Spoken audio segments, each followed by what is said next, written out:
All right, this module is going to walk us through a simple lens and how light interacts with it. So I'm going to be doing a drawing here and showing you how light interacts with what we call a simple lens. And when I say simple lens,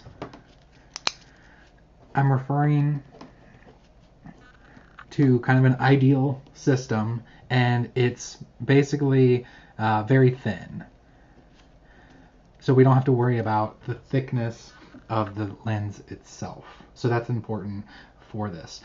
If you want to compare this to actual lenses that you'll see in a microscope, actual lenses, as we'll find out, are actually a combination of many lenses inside the canister. So this is just an ideal representation of a lens, and so we'll start with that. Again, I'm going to do a drawing here, and I'm going to draw this sort of optical axis here. And I'll start with our specimen, and again, I'm representing it with this arrow. So that's our specimen that we're trying to image. So light comes off of that, and it's going to interact with the simple lens. And so I'm going to draw this simple lens just as a disc on the optical axis. Okay, so we'll look at sort of the extremes of light that come off the specimen and go through the lens. So if it's parallel to the optical axis, and I'll just label this for you.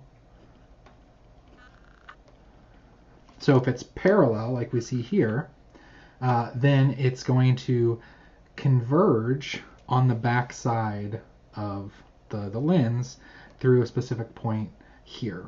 And so I'll just draw that. Okay.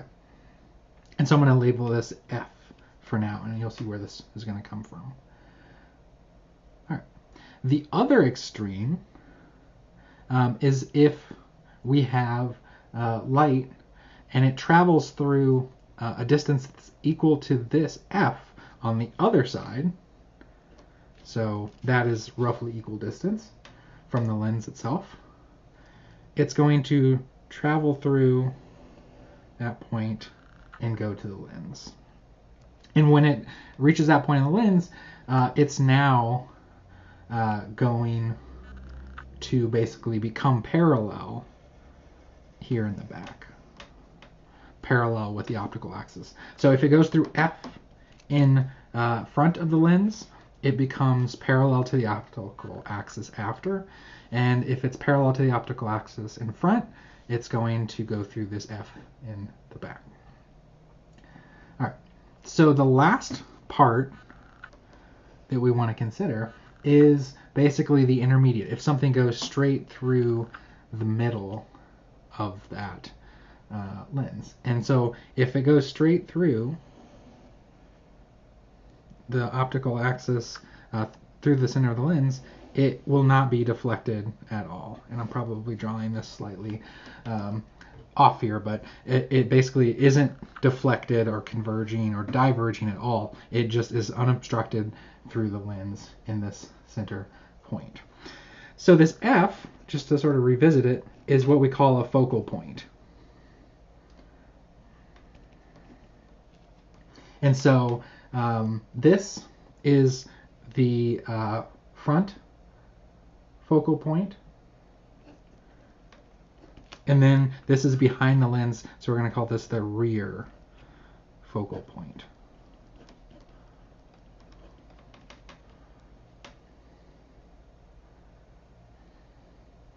So that kind of gives us an idea of the three kind of extremes here of light coming into the lens and then coming out the other end of the lens.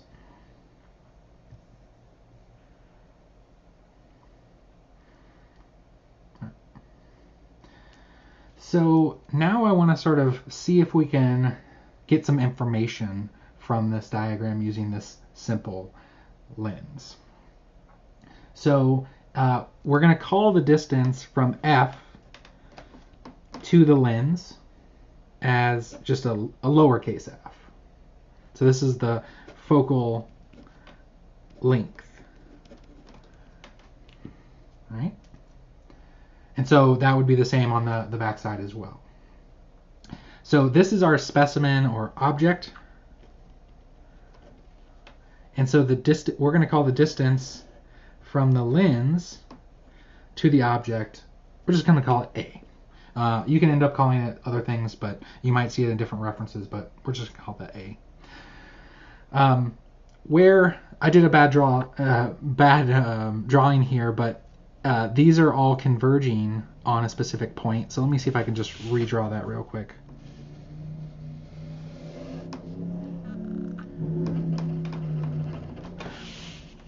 All right, I've just kind of modified it so that, again, with the way I drew it, I didn't show it, but these lines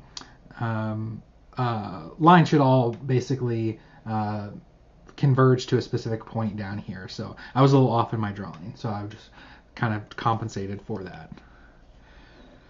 All right, so this is where they converge. This is our image.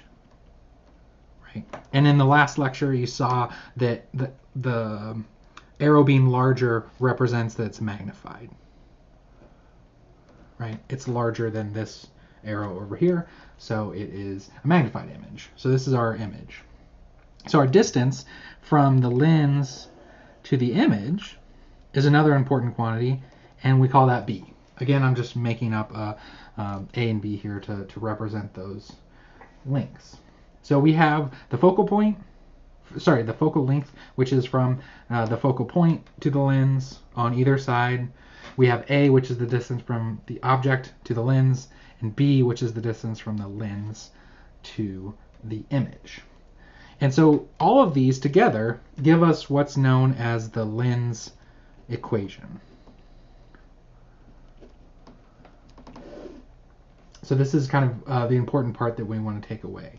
So that lens equation is 1 over the focal length, f, so 1 over f, is equal to 1 over the object to lens length, A, plus 1 over B, which is the lens to image distance. So this is what we call the lens equation.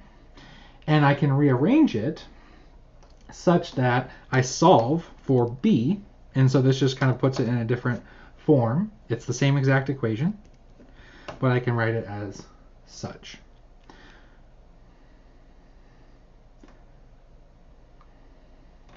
All right, one kind of last thing to mention about this magnification is, again, you notice the distance here indicates that this is a magnified image because it's larger than this over here. Well, we can calculate this magnification by using elements of this equation. And so we can get that. Again, we designate M as magnification, capital M, and we can take that as B over A.